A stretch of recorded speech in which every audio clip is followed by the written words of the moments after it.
Oke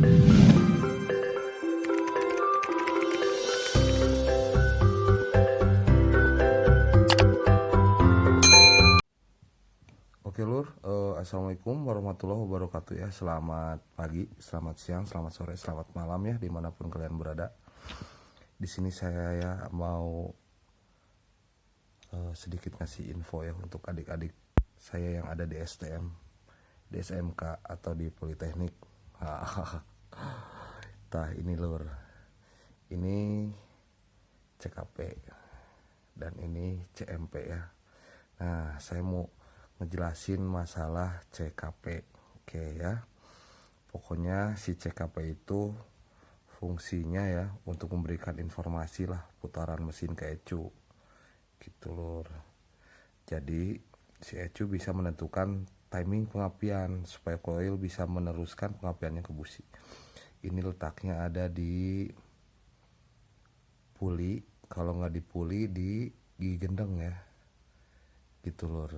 Biasanya pokoknya yang berhubungan dengan crankshaft amun teu grek as gitu tah lur ya. Oke, sekarang ke CMP. CMP ya, camshaft position sensor. Ini crankshaft position sensor. Oke, ini fungsinya untuk memberikan informasi juga ke ECU gitu lur.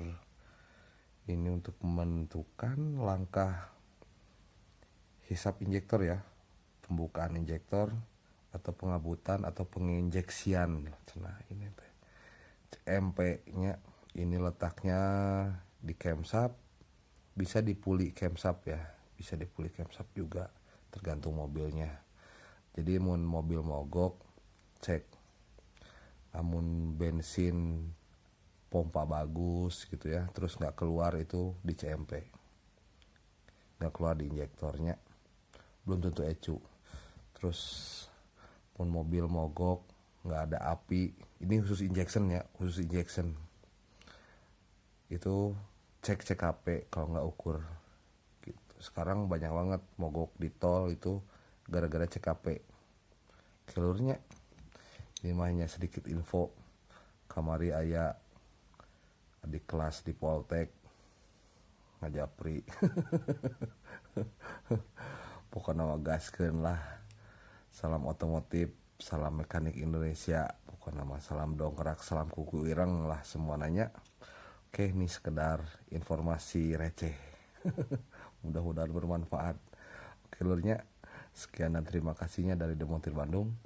Assalamualaikum warahmatullahi wabarakatuh.